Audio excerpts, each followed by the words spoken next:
Hello and welcome everyone on my Arvind Geography Verse YouTube channel. Dear students, today we will study humidity, an important chapter for ICSE class 9th Geography. कि मंजिलें उन्हें नहीं मिलती जिनके ख्वाब बड़े होते हैं, मंजिलें उन्हें नहीं मिलती जिनके ख्वाब बड़े होते हैं, बल्कि मंजिलें उन्हें मिलती हैं जो जिद पे अड़े होते हैं। मतलब बहुत बड़ा सपना लेके चलना बड़ी बात नहीं है, सबके बहुत बड़े बड़े सपने होते हैं, लेकिन सपनों के हिसाब से मेहनत जो करता है ना, मंजिल उसी को मिलती है। चलिए स्टार्ट करते हैं। पहला बेसिक कॉन्सेप्ट है ये। देखें, इस स्लाइड्स के साथ जो बेनिफिट है वो मैं आपको बताऊं। आपका ये नोट्स भी हो गया, आप और इतने ही पॉइंट्स से क्वेश्चंस भी आएंगे और मैं इन्हीं पॉइंट्स को डिटेल में समझाऊंगा और इससे एक भी क्वेश्चन बाहर भी नहीं होगा। ठीक है, चाहे वो आप रीजनिंग समझें या डायग्राम हो या हर चीज़ हमने कवर किया है उसमें, तो आप बहुत ही ध्यान से इसको पढ़ें। ओके, चलिए स्टार्ट करते हैं। ह्यूमिडिटी, इसमें जो पहला चीज़ है ना, पहला कॉन्सेप्ट आ रहा है वो आपका आ रहा है ह्यूमिडिटी। अगर हम डिफाइन करें humidity, this is the amount of water vapour present in the air के अंदर जितना वाटर वेपर प्रेजेंट है ना अभी इस पर्टिकुलर टेम्परेचर पे, आप उसको ह्यूमिडिटी बोलते हो। ठीक है ना, ह्यूमिडिटी। अब ह्यूमिडिटी के जो हम पढ़ रहे हैं तो हमको इसके रिगार्डिंग जितना भी प्रोसेस है जो वातावरण में ह्यूमिडिटी के को असर कर रहा है, जैसे बढ़ा रहा है या घटा रहा है, तो इन सारे कॉन्सेप्ट्स को भी हमको क्लियर करने चाहिए। तो चलिए स्टार्टिंग में ही हमने इन पॉइंट्स को भी ले लिया है ताकि ये लोअर क्लास के कॉन्सेप्ट्स हैं लेकिन आपको आ जाएं। फर्स्ट है इसमें, देखो क्या, इवोपरेशन। इवोपरेशन क्या है?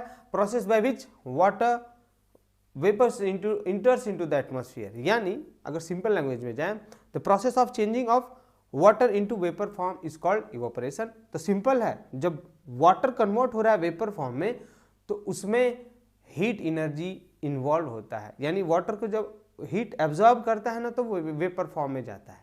ठीक है, ये कॉन्सेप्ट हुआ। अगर इसका ठीक उल्टा हम बात करें तो क्या होता है आपका condensation. Condensation is just opposite of evaporation. यानी उसमें वाटर से वेपर फॉर्म में कन्वर्ट हुआ वाटर, तो आपने बोला इवोपरेशन। अब जो वेपर फॉर्म है वो फिर से दोबारा वाटर फॉर्म में आ रहा है, आप इसको बोलोगे कंडेंसेशन। तो हमने क्या देखा था कि जो वेपराइजेशन था उसमें हीट इन्वॉल्व हुआ था, यानी हीट लगा था, यानी वाटर को गर्म किया था हमने या खुद गर्म हो रहा है तो वो वेपर में कन्वर्ट हो रहा है, तो उसमें हीट का इनपुट हुआ था, यानी हीट एनर्जी लगी थी। अगर हम कंडेंसेशन की बात करेंगे तो इसमें हीट एनर्जी बाहर निकलती है। ठीक है ना, वाटर वेपर फॉर्म्स। अब ये किस फॉर्म में होगा? ड्रॉपलेट्स के फॉर्म में। कंडेंसेशन आपको अगर देखना है, अगर इवापोरेशन का एग्जांपल देखना है तो देखो, जैसे आपके कपड़े रोज सूख रहे हैं, ये इवापोरेशन हो गया। आप कहीं रूम में पानी गिर जा रहा है तो वो सूख जा रहा है खुद से, वो इवापोरेशन हो गया। इवापोरेशन हर तापमान पे होता है, ठीक है ना। लेकिन कंडेंसेशन की हम बात करें तो वो ठीक उल्टा होता है इवापोरेशन का। इसका बेस्ट एग्जाम्पल है आपका कोल्ड ड्रिंक। कोल्ड ड्रिंक की बोतल जब आप ठंडे फ्रीजर से निकालते हो तो उसके ऊपर छोटा छोटा ड्रॉपलेट आ जाता है, या अगर आप उसको ग्लास में निकाल रहे हो तो ग्लास के ऊपर छोटे छोटे ड्रॉपलेट्स आ जाते हैं। That is best example of condensation. इसमें जो एटमॉस्फेयर में प्रेजेंट था वेपर, वो किस में कन्वर्ट हो गया? वो कन्वर्ट हो गया आपके वाटर के ड्रॉपलेट्स में। अगला प्रोसेस है इसमें प्रिसिपिटेशन। प्रिसिपिटेशन क्या है? Precipitation is the process by which droplets formed, यानी जो ड्रॉपलेट्स बने हैं ना वातावरण में, जैसे वाटर वेपर से बना, क्या वाटर वेपर से बन गया ये वेपर फॉर्म। जैसे मान लो ये वेपर था, ठीक है ना, एयर था। अब एयर से क्या बन गया? एक छोटा सा ड्रॉपलेट बन गया। अब ये ड्रॉपलेट तो हवा में फ्लोट कर रहा होता है, तैरता है, ठीक।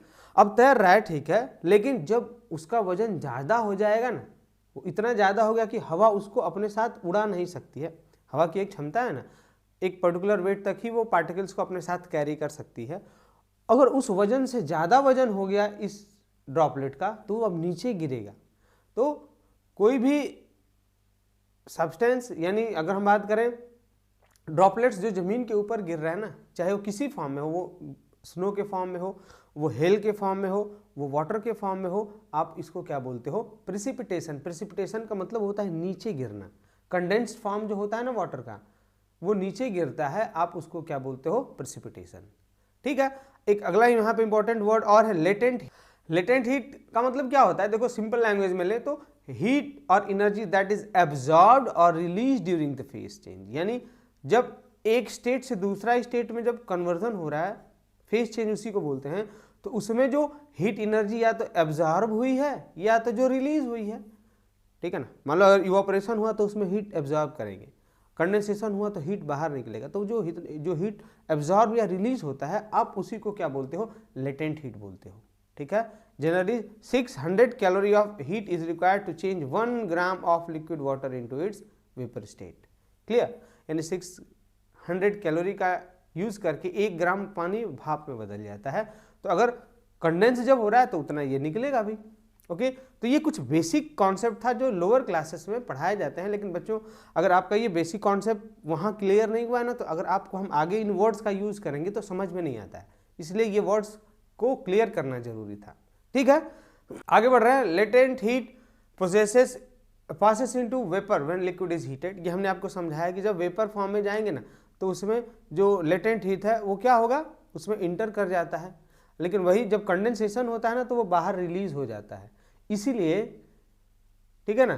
Condensation causing a slight rise in the temperature, यानी जब कंडेंसेशन हो रहा है तो उस वक्त थोड़ा सा तापमान बढ़ जाता है, ठीक है।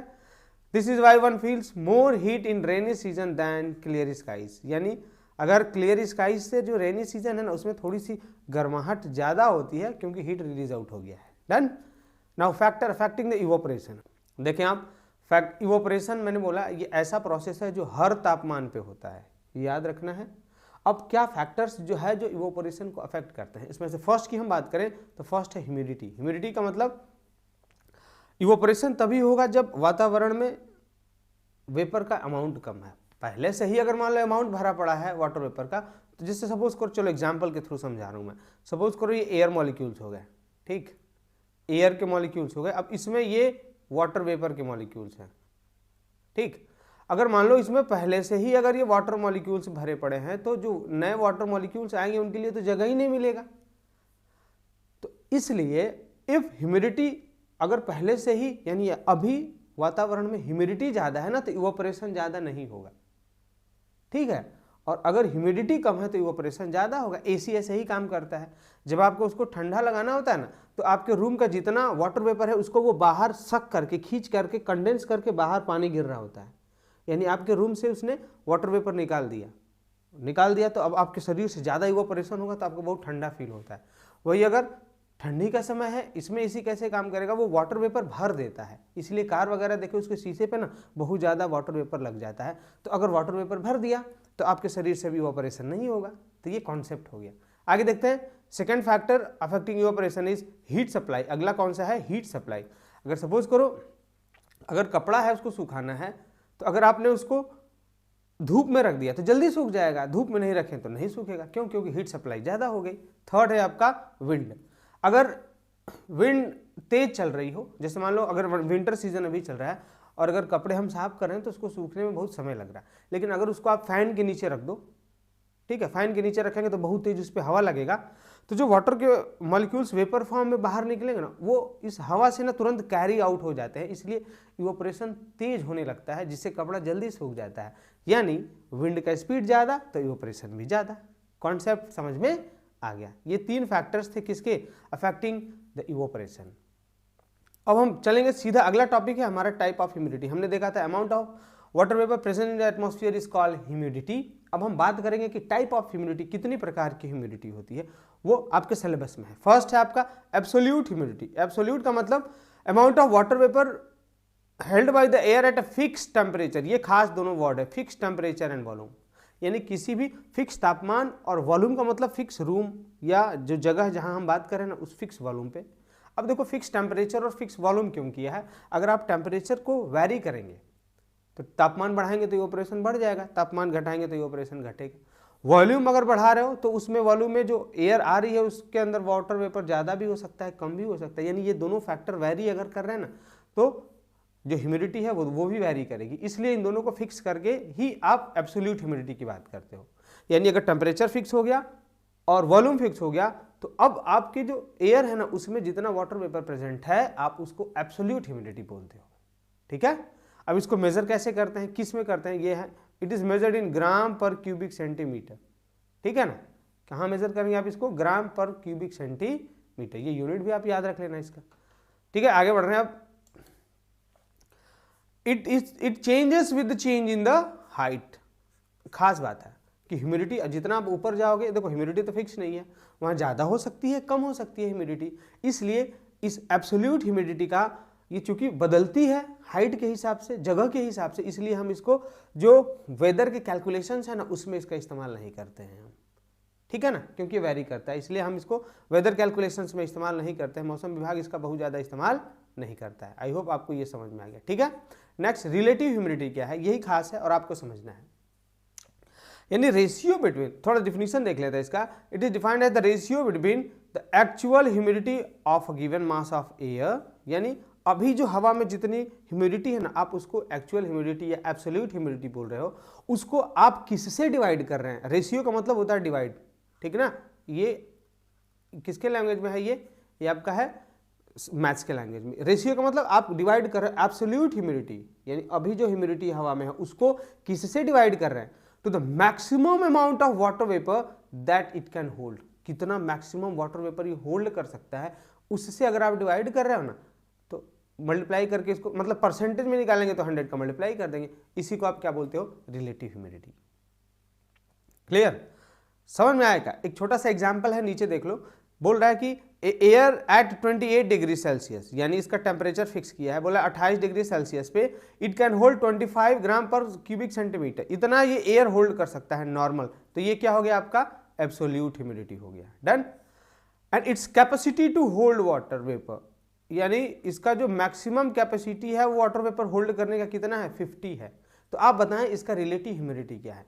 तो रिलेटिव ह्यूमिडिटी का फॉर्मूला हमने क्या देखा, एक्चुअल हो गया कितना 25 डिवाइडेड बाय मैक्सिमम अमाउंट कितना हो गया 50 मल्टीप्लाई बाय 100। या relative humidity increases with increase in water vapour, ये खास पॉइंट है। यानी अगर हम रिलेटिव ह्यूमिडिटी की बात करेंगे तो अगर वाटर वेपर बढ़ेगा तो ये भी बढ़ेगी, और अगर वाटर वेपर घटेगा तो ये भी घटेगी, ठीक है। क्लियर हुआ कॉन्सेप्ट। यानी रिलेटिव ह्यूमिडिटी की हम बात करें, ये क्यों बढ़ रहा है घट रहा है, क्योंकि मैक्सिमम होल्डिंग कैपेसिटी तापमान पर निर्भर करता है। तापमान बढ़ाएंगे तो एयर का ना वाटर वेपर होल्डिंग कैपेसिटी बढ़ने लगता है, इसलिए ये वैरी करेगा, बढ़ेगा तो ये भी बढ़ेगा और घटेगा तो ये भी घटेगा। व्हेन रिलेटिव ह्यूमिडिटी 100%, बोला कि जब रिलेटिव ह्यूमिडिटी 100% हो जाए ना, तो उस एयर को आप बोलोगे फुल्ली सैचुरेटेड। 100% का मतलब अब जितना इस एयर मॉलिक्यूल के अंदर स्पेस था ना, वो वाटर मॉलिक्यूल ने पूरी तरह से भर दिया है, अब इसमें जगह ही नहीं है। नया जो वाटर मॉलिक्यूल आएगा ना, वेपर मॉलिक्यूल, वो नीचे गिर जाएगा, ठीक है। तो आप इसको क्या बोलते हो, फुल्ली सैचुरेटेड। ड्यू पॉइंट भी आप इसी को बोलते हैं। ड्यू पॉइंट का मतलब जब हवा फुल्ली सैचुरेटेड हो जाता है ना वाटर वेपर से, आप उसको बोलते हैं ड्यू पॉइंट। फुल्ली सैचुरेटेड का मतलब मैक्सिमम वाटर वेपर हो गया है, अब उससे ज़्यादा उस एयर की कैपेसिटी नहीं है वाटर वेपर होल्ड करने की। अगर उससे वाटर वेपर ज़्यादा आया तो वो नीचे ज़मीन पे गिर जाएगा। डन। मेजरमेंट ऑफ ह्यूमिडिटी, ये सबसे अगला सबसे खास पॉइंट, यहाँ से एग्जाम में क्वेश्चन जरूर होता है, ये कॉम्पिटिटिव एग्जाम्स में भी ये क्वेश्चन आता है। देखो, humidity is measured with the help of, बोले किस इंस्ट्रूमेंट से मेजर करते हैं, तो आप उसको बोलते हैं हाइग्रोमीटर। स्टार मार्क लगा लेना, आपके क्वेश्चन में भी आ सकता है। किससे मेजर करेंगे आप, हाइग्रोमीटर। अब इसका जो दूसरा नाम है, इसको आप क्या बोलते हो, dry and wet bulb thermometer, ठीक है। अब dry and wet bulb thermometer का मैं थोड़ा सा अगर आपको वर्किंग समझा दूं तो थोड़ा समय लगेगा, लेकिन समझ लो आपके लाइफ में ना बहुत काम करेगा। चलो जल्दी से मैं समझा रहा हूँ। देखो, इसमें 2 थर्मोमीटर होते हैं, एक ये वाला हो गया, देखो इसको बोलते हैं हम ड्राई थर्मोमीटर। ड्राई क्यों, क्योंकि इसमें नीचे ना देखो आप पानी से कोई कनेक्शन नहीं है। इसको आप बोलते हो वेट, क्या बोलते हैं आप इसको, वेट बल्ब थर्मोमीटर। क्यों, क्योंकि देखो ये जो नीचे बल्ब है ना, ये नीचे पानी रखा हुआ है, ये जो नीचे ये छोटा सा डब्बा दिख रहा है ना, इसमें पानी भरा हुआ है, और इस पानी से ना जो यहाँ जो थर्मोमीटर है, इसका जो बेस है, इसको यहाँ देखो ये कपड़े से, क्लॉथ से उसको इसमें पानी में डुबो दिया गया है कपड़े को, और इसको ले आके इस थर्मोमीटर में हमने टच कर दिया है। तो ये हो गया आपका वेट बल्ब। अब देखें कॉन्सेप्ट समझो। वेट बल्ब, ड्राई, ये जो ड्राई वाला बल्ब है ना, ये तो जितना सीधा रीडिंग देगा उससे कोई मतलब नहीं है, लेकिन जो वेट बल्ब है इसका क्या कॉन्सेप्ट है, आप थोड़ा ध्यान से समझे। 2 मिनट समय मैं ले रहा हूँ, देखो घबराना नहीं, पढ़ने के लिए समय वेस्ट नहीं होता है। देखो, अगर इवोपरेशन ज़्यादा, अगर तापमान ज़्यादा है तो इवोपरेशन भी ज़्यादा होगा। आप सोचना थोड़ा, तापमान ज़्यादा तो इवोपरेशन ज़्यादा, जब इवोपरेशन ज़्यादा तो ह्यूमिडिटी भी ज़्यादा वातावरण में होगा ना। समझ में आ रहा है क्या, अगर टेम्परेचर बाहर ज़्यादा है तो यहाँ से इवोपरेशन ज़्यादा होगा ना, बोलो यहाँ से मतलब ये जो कपड़ा है इससे इवोपरेशन ज़्यादा होगा ना, तापमान ज़्यादा है तो ये ज़्यादा ठंडा होगा कि नहीं होगा? जहाँ से इवोपरेशन होता है वहाँ ठंडा होता है। जैसे आप नहा लेते हो उसके तुरंत बाद आपको बहुत ठंडा लगता है, वैसे ठंडा होगा। तो ये जो थर्मोमीटर है ना, ये रीडिंग अपना कम देगा। इस थर्मोमीटर की जो रीडिंग है क्या आएगी? कम आएगी। कब? जब तापमान ज़्यादा होगा तब। क्यों? क्योंकि जब तापमान ज़्यादा होगा तो यहाँ से इवोपरेशन ज़्यादा होगा, तो ये जो थर्मोमीटर है ना, इसको ज़्यादा ठंडा फील होगा, तो टेम्परेचर कम आएगा। ठीक है। और अगर मान लो पहले से अगर हम बात करें, ह्यूमिडिटी 100% है, ह्यूमिडिटी 100% है, यानी यहाँ से इवोपरेशन नहीं हो रहा है। अगर इवोपरेशन नहीं होगा, आप खुद सोचो, अगर इवोपरेशन नहीं हो रहा है तो इसमें कोई रीडिंग में वेरिएशन आएगा? कोई रीडिंग में वेरिएशन नहीं आएगा। क्यों? क्योंकि वो तो नॉर्मल रहेगा, कोई रीडिंग में वेरिएशन नहीं आएगा। ठीक है। तो इसका बहुत बड़ा रोल होता है, समझ में आ गया? अगर बाहर मान लो बहुत गर्मी है तो ये जो कपड़ा यहाँ लगा हुआ है ना, वेट बल्ब थर्मोमीटर, इस कपड़े से ना इवोपरेशन बहुत तेजी से होने लगता है। तो जब इवोपरेशन होगा तो यहाँ का जो थर्मोमीटर है उसको ठंडा लगेगा तो इसका रीडिंग कम आएगा। ठीक है। और अगर मान लो बाहर ह्यूमिडिटी ज़्यादा है, इवोपरेशन नहीं हो रहा है ना, तो रीडिंग इसका नॉर्मल आएगा, यानी ड्राई वाले के बराबर आएगा। अब इन दोनों के इन्फ्रेंस से हम निकालते हैं क्या? आपका रीडिंग। अब देखो कैसे निकालेंगे।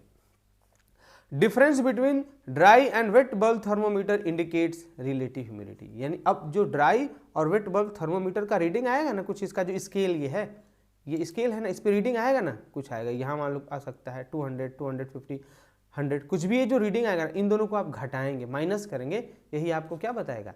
Relative humidity. समझ में आ गया क्या? बोलो आप। इफ एयर इज सैचुरेटेड, बोला है कि अगर एयर पहले से ही सैचुरेटेड है तब तो इवोपरेशन नहीं होगा। जब इवोपरेशन नहीं होगा तो दोनों ड्राई और वेट बल्ब थर्मोमीटर का रीडिंग सेम होगा। और अगर ड्राई और वेट बल्ब थर्मोमीटर का रीडिंग सेम हुआ मतलब रिलेटिव ह्यूमिडिटी कितना है? 100%। ये कॉन्सेप्ट की बात हो गई। ठीक है ना? अभी मैंने बताया, अगर मैं थोड़ा तेज जा रहा हूं तो आप रुकिएगा, वीडियो पॉज करके थोड़ा सा पीछे जाके फिर सुनिएगा। ठीक है, वरना वीडियो बहुत लेंदी हो जाएगा। मैं आगे बढ़ रहा हूं फिर कंडेंसेशन के साथ। कंडेंसेशन क्या है? Condensation is the reverse of evaporation. ये हमने पहले ही आपको बताया था कि कंडेंसेशन क्या है? It is the reverse of evaporation. उल्टा है, यहाँ पे हीट बाहर निकलता है जो वेपर में लॉक्ड हुआ है। Now condition for condensation to occur, यानी कंडेंसेशन कब अकर करेगा? ठीक है ना, इसके बारे में हम थोड़ा बात करते हैं। फर्स्ट, कंडेंसेशन कब होगा? अगर वाटर वेपर जो एटमॉस्फेयर में है उसका मात्रा ज़्यादा है तो ज़्यादा कंडेंसेशन होगा, अगर कम है तो कम कंडेंसेशन होगा। क्यों? कंडेंसेशन क्या है? It is the changing of water vapour back into water. अगर वाटर वेपर ही नहीं है तो किसका कंडेंसेशन होगा?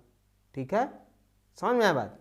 दूसरी बात, मनेसिकल पार्टिकल्स, यानी ये देखो खास बात है, मैं बता रहा हूँ। अगर मान लो कंडेंसेशन होना है ना, तो हमारे वातावरण में जो डस्ट है या सॉल्ट हो गया, कुछ भी ना, एक स्मोक का पार्टिकल, बहुत छोटा सा पार्टिकल होना चाहिए। जैसे आप पढ़ते हो ना, आप केमिस्ट्री में सेल्स में पढ़ते हैं, इलेक्ट्रॉन्स के बीच में क्या होता है? बिल्कुल छोटा सा न्यूक्लियस होता है, उसके चारों तरफ इलेक्ट्रॉन घूमता है।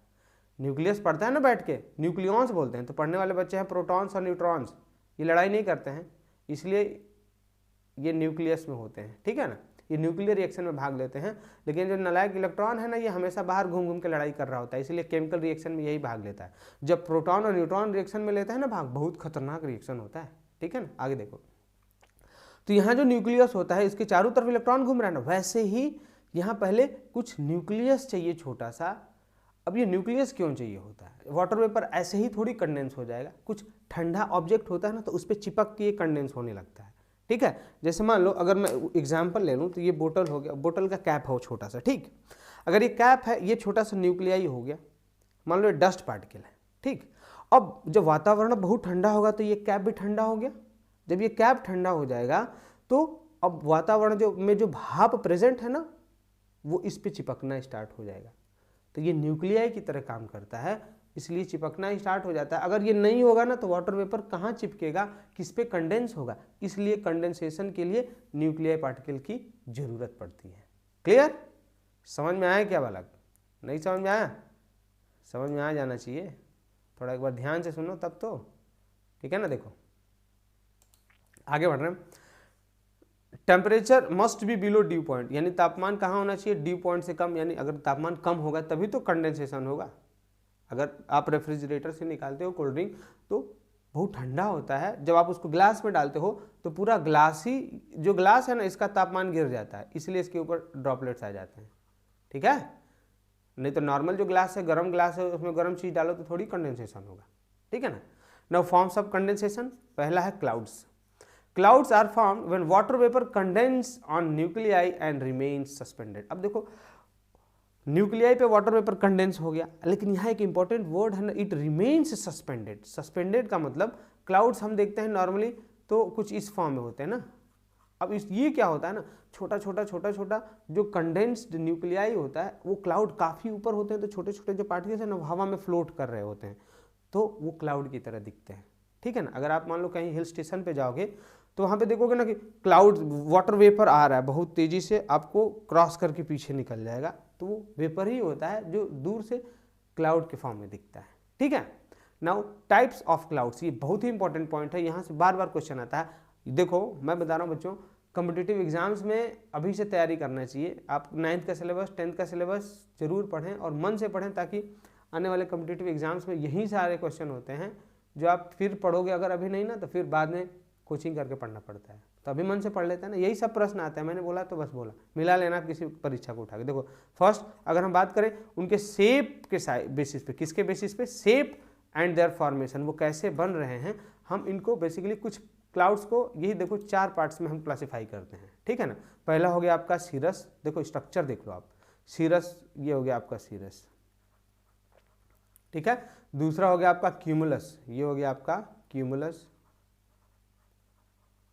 थर्ड हो गया आपका स्ट्रैटस, डायग्राम हमने यहाँ बना दिया है, ये देख लो स्ट्रैटस, ये मैंने इमेज लगाया है ताकि तुम उसको तुरंत याद कर लो। अगला हो गया आपका क्या, निम्बस।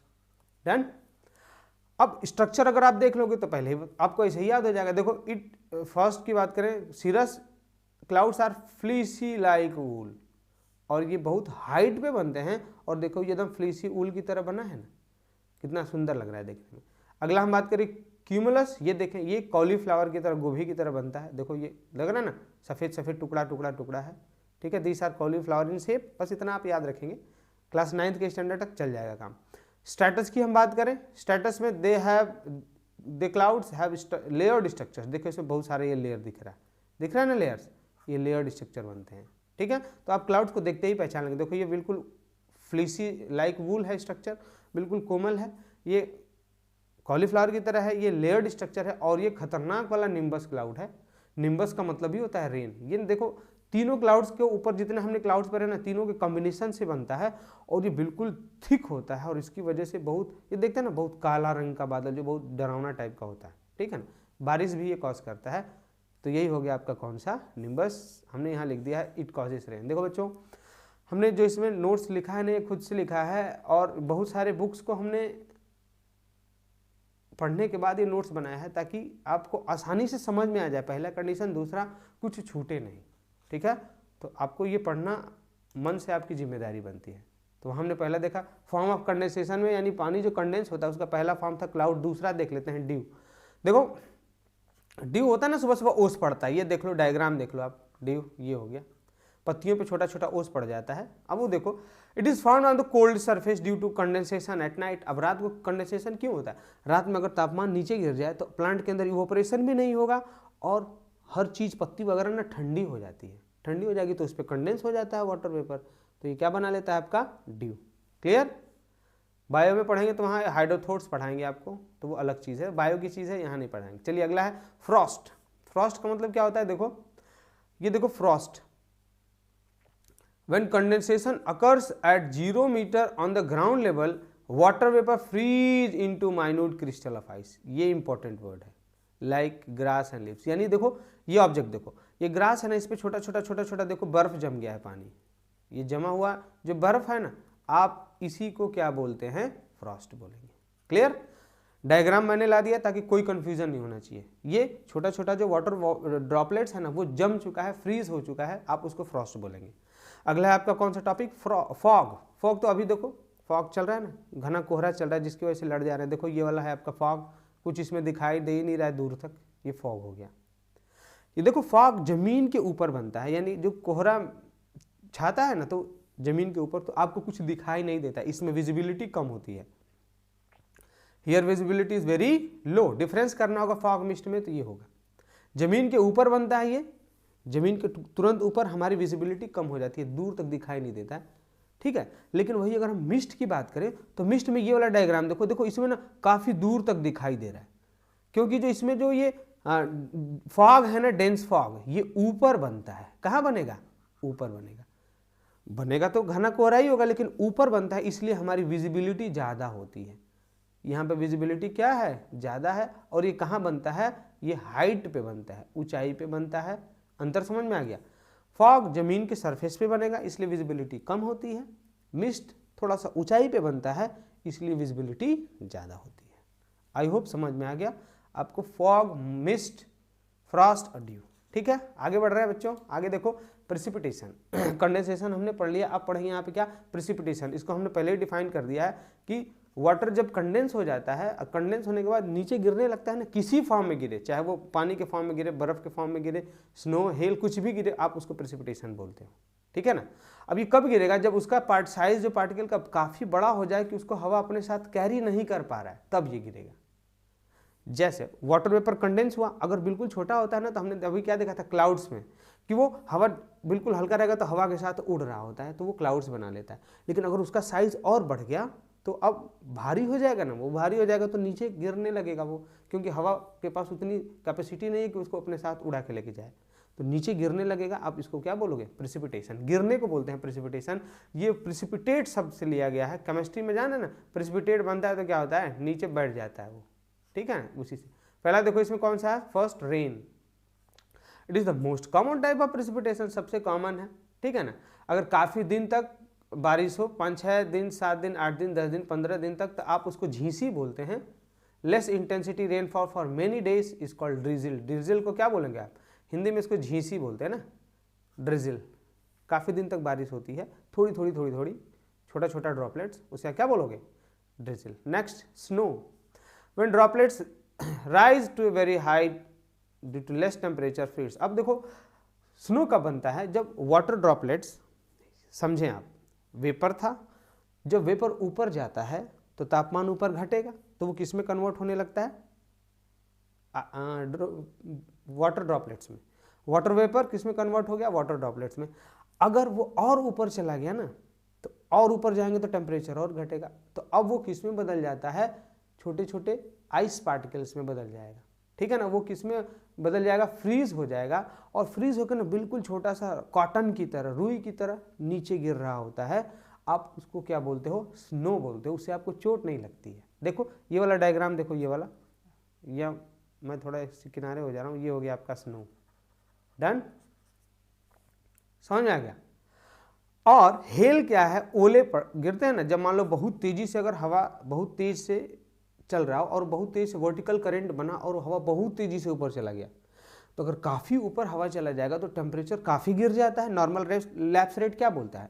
166 मीटर अगर आप ऊपर जा रहे हो तो 1 डिग्री सेल्सियस तापमान घटेगा। बहुत तेज अगर हवा हो ना, वर्टिकल करंट बन रहा है, बहुत तेज ऊपर हवा चला जाता है, तो वहाँ जो वेपर है ना, वो ज़्यादा तापमान कम होने की वजह से बर्फ़ में कन्वर्ट हो जाता है, और वो बर्फ़ का बहुत बड़ा बड़ा टुकड़ा नीचे गिरने लगता है, जिसको हम हेल बोलते हैं ना।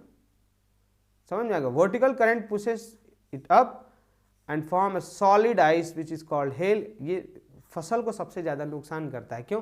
क्योंकि जिस फसल के ऊपर गिरता है ना, बहुत तेज चोट लगता है। जानवर या इंसान किसी के ऊपर गिरे ना, बहुत तेजी से चोट लगता है।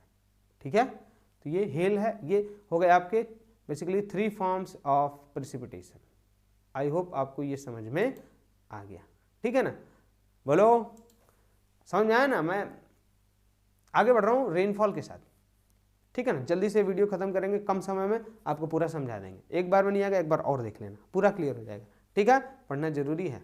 ठीक है ना, चलो टाइप्स ऑफ रेनफॉल फर्स्ट देखें आप कौन सा है। फर्स्ट है इसमें रिलीफ रेनफॉल और ओरोग्राफिक रेनफॉल। देखो ये बार बार यही वर्ड पूछता है एग्जाम में, बच्चे रिलीफ रेनफॉल तो जानते हैं लेकिन ओरोग्राफिक रेनफॉल नहीं, ये शब्द भूल जाते हैं आप, इसलिए मैंने इसको अभी रिमाइंड करा दिया। क्यों? क्योंकि आप गलती कहाँ करते हो ये हम जानते हैं, इसलिए पहले ही बोल दिए, रट लेना। चलो, in the presence of mountain, देखो खास बात क्या है, मैं डायग्राम से समझा रहा हूँ। ठीक है, आपका कॉन्सेप्ट क्लियर कर रहा हूँ। देखो ये रिलीफ रेनफॉल वहीं होगा जहाँ पे पहाड़ है। अगर पहाड़ या हाइट नहीं है ना तो वहाँ पे ये बारिश, ये रिलीफ रेनफॉल नहीं होगी। ये मान लो माउंटेन हो गया, ठीक। अब ये माउंटेन हो गया और यहाँ से अगर मान लो हमने लिया कि यहाँ से कोई विंड चल रही है, मान लिया हमने एक हवा चल रही है, ठीक ना। चलो ये डायग्राम हमने ले लिया, हमने माना ये विंड चल रही है, हवा है, क्या है ये विंड। अब ये विंड देखो बच्चों, ये विंड जब मॉइस्चर लेडन विंड होती है, मॉइस्चर लेडन का मतलब ये बहुत, ये जो विंड है ना इसके अंदर वाटर वेपर ज़्यादा है। क्या ज़्यादा है? Water vapour. और ये विंड ऊपर की तरफ जा रही है, क्यों जाना है? क्योंकि पहाड़ के अंदर से तो ये जा नहीं सकती, इसे जाएगी क्या? नहीं, इसमें घुस के अंदर चली जाएगी, नहीं। अभी पहाड़ से टकरा के इसको ऊपर ही चढ़ना है। समझ में आ गया क्या? ऊपर चढ़ेगी और फिर इधर जाएगी। ये हो गया ना विंड का रास्ता, बोल दो यस। अब देखो आप, जब ऐसा होगा ना तो देखो होता क्या है कि यहाँ पे जब ये विंड ऊपर चल रही होती है तो ये कौन सी विंड हो गई आपकी? मॉइस्चर लेडन विंड, यानी इसके अंदर बहुत ज़्यादा क्या है? नमी है। अब जब ये ऊपर जाएगी ना विंड तो यहाँ तापमान बहुत तेजी से नीचे गिरने लगता है। अरे ऊपर जाएगी, पहाड़ पे चढ़ेगी तो तापमान घटेगा ना, इसलिए शिमला वगैरह जाते हैं तो ठंडा लगता है गर्मी के दिन में। तो इसके अंदर जो वेपर है आप उसके बारे में सोचो, जो भाप है, जो भाप है वो क्या होगा? तुरंत कंडेंसेशन स्टार्ट हो जाएगा और ये कंडेंसेशन स्टार्ट होने के बाद ये तुरंत क्या बनाने लगते हैं? क्लाउड्स। देखो यहाँ क्लाउड बना हुआ है, क्लाउड बना हुआ है ना, ये क्लाउड बनाते हैं और तुरंत इसी साइड बारिश होने लगती है। ठीक है, इसी साइड बारिश होगी। आप जिधर से विंड जा रही है ना, आप उस साइड को ही बोलते हैं विंडवर्ड साइड। आप इसको कौन सी साइड बोल रहे हो? Windward side. कौन सी साइड बोल रहे हो आप इसको? विंडवर्ड। देखें ये कौन सी साइड हो गई आपकी? ये जो साइड हो गई ना वो विंडवर्ड साइड हो गई। विंडवर्ड, याद रखना, ये एग्जाम पूछता है, विंडवर्ड साइड। ठीक है, यानी बारिश किस साइड होगी? विंडवर्ड साइड में होगी। हमने समझा दिया क्यों। अब ये जब यहाँ पहुँच गई ऊपर, तब तक तो इसके अंदर वाटर वेपर या तो पूरी तरह खत्म हो जाता है या थोड़ा बहुत बचा रहता है जब ये यहाँ पहुँचती है। तो अब जब ये विंड इस साइड गई तो बताइए क्या इधर बारिश होगी? इधर बारिश नहीं होती है। इसको हम बोलते हैं लीवर्ड साइड। कौन सा साइड? लीवर्ड साइड, या इसका दूसरा नाम है rain shadow area. Rain shadow area, यहाँ पे बारिश नहीं होती है। समझ में आ गया क्या? बोलो। अब चलो हम इंडिया का एग्जाम्पल ले लेते हैं, भारत का उदाहरण ले लेते हैं, थोड़ा सा देख लें आप। जैसे मान लो मैं छोटा सा डायग्राम बना रहा हूँ, उसमें एडजस्ट कर लेंगे। सपोज करें ये पूरा इंडिया हो गया अपना, ठीक है, ये पूरा भारत हो गया। अब देखो भारत में यहाँ भी माउंटेन, यहाँ भी माउंटेन, यहाँ भी माउंटेन, इसलिए हमारे यहाँ इंडिया में जो मैक्सिमम रेनफॉल है ना वो रिलीफ रेनफॉल ही होती है, क्योंकि हर जगह पहाड़ है, उसी की वजह से बारिश होता है। ठीक है, समझ में आ गया क्या? तो आप ये कहाँ पे होगा rainfall? Ascending air, descending air किसको बोलते हैं? ये ऊपर जो हवा जा रही है ना ऊपर की तरफ, आप इसको बोलेंगे असेंडिंग एयर। ये तो कोई छोटे कॉमन सेंस की बात है। ये जो नीचे आ रही है एयर, इसे क्या बोलेंगे? Descending air. बारिश किधर हुई? इधर होगी, इधर बारिश नहीं होगी, इसे बोलेंगे हम विंडवर्ड साइड, इसे बोलेंगे लीवर्ड या रेन शैडो एरिया। ठीक है, रिलीफ रेनफॉल। अब देखो यहाँ जब हवा चढ़ रही है ना ऊपर, तो उसके अंदर भाप था, वाटर वेपर था, तो उसके ऊपर खोपड़ी पे उसके बोझ था ना। लेकिन जब ये ऊपर चली गई तो पूरा बोझ तो इधर ही गिरा दी, तो अब इसको आराम मिल गया, इसीलिए क्या बोलते हैं? Relief rainfall. ठीक है ना, समझने के लिए ऐसा बोलते हैं। ठीक है, इसका दूसरा नाम ओरोग्राफिक है। ओरोग्राफिक का मतलब प्रेजेंस ऑफ माउंटेन्स और something which is having a certain height. Clear? आगे देख लेते हैं कन्वेक्शनल टाइप ऑफ रेनफॉल। ये दूसरा प्रकार है।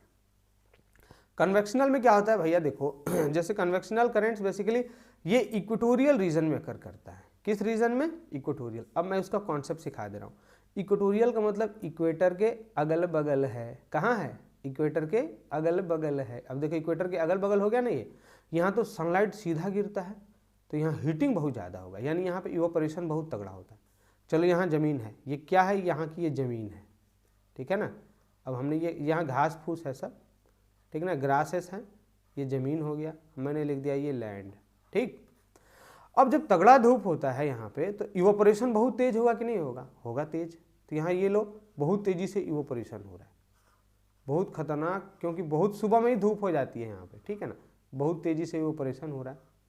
तो ये जो ऊपर की तरफ हवा बहुत तेज चलने लगती है ना, इनको हम बोलते हैं कन्वेंशनल करंट्स। कौन सी करंट? Conventional currents.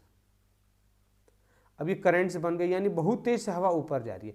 जब ये इतना रफ्तार से हवा ऊपर जाएगा तो तापमान तो कम मिलेगा इसको, तो ये क्या बनाने लगता है ऊपर? क्लाउड्स बनने स्टार्ट हो जाएंगे। और 3 से 4 बजते बजते, मतलब इवापोरेशन 6 बजे से स्टार्ट है, 12-1-2 बजे तक होता है। 3-4 बजते बजते ना बहुत ही भयंकर बारिश होती है, बहुत भयंकर बारिश होती है। इसीलिए इसका क्या नाम रख दिया गया है? 4 o'clock रेनफॉल। कन्वेक्शनल करंट्स बनते हैं, इसलिए लाइटनिंग और थंडरिंग भी यहाँ होती है। ठीक है, इसको हल्के में नहीं लेना। इक्वेटोरियल रीजन से रिवर नाइल भी निकलती है। ठीक है, समझ में आया क्या? चलो आगे देखो, अगला है आपका साइक्लोनिक रेनफॉल। कौन सा रेनफॉल है? Cyclonic rainfall. कॉन्सेप्ट समझते हैं। यहाँ बोला है साइक्लोन, यानी साइक्लोन में क्या होता है? Low pressure area surrounded by high pressure area, यही है ना। लो प्रेशर एरिया बीच में होता है और वो किससे सराउंडेड होता है? हाई प्रेशर एरिया से। तो हमने क्या देखा है? साइक्लोन या तो क्लॉकवाइज चलता है या तो एंटी क्लॉकवाइज। यानी यहाँ पे कॉन्सेप्ट क्या है कि जो बीच में है लो प्रेशर और बाहर है हाई प्रेशर। लो प्रेशर में कौन सी हवा होगी? वार्म। अरे वार्म एयर है तभी तो लो प्रेशर हुआ है। और हाई प्रेशर है मतलब कोल्ड एयर है, ठंडी हवा है। अब ठंडी हवा देखो आके बीच में जो वार्म एयर है ना, इससे टकराएगी। यही होता है यहाँ पे। देखें आप, ये एक साइड से ना, एक देखो आपकी वार्म एयर आ रही है और एक साइड से कोल्ड एयर आ रही है। कोल्ड एयर भारी होती है इसलिए नीचे होती है, कौन सी एयर? Cold air. और वार्म एयर हल्की होती है इसीलिए किधर होती है? ऊपर होती है। अब ये जब दोनों हवाएं आपस में टकराती है ना, तो यहाँ पे बनता है फॉन्ट। ये देखो, ये फॉन्ट बहुत ही खतरनाक होता है। यहाँ पे बहुत ही खतरनाक लाइटनिंग थंडरिंग होती है, बहुत तेज। ठीक है ना। देखें, boundary between the two air mass is called font. ठीक है ना। यहाँ पे बहुत तेज रेनफॉल होता है। अब जो साइक्लोनिक रेनफॉल होती है ना, वो 2 प्रकार की होती है। अब ध्यान से सुने, अगर मान लो इक्वेटर के अगल बगल वाले क्षेत्र में हो रही है, ठीक ना, समझ आएगा, तो आप इसको क्या बोलते हो? इसको बोलते हो आप ट्रॉपिकल साइक्लोन।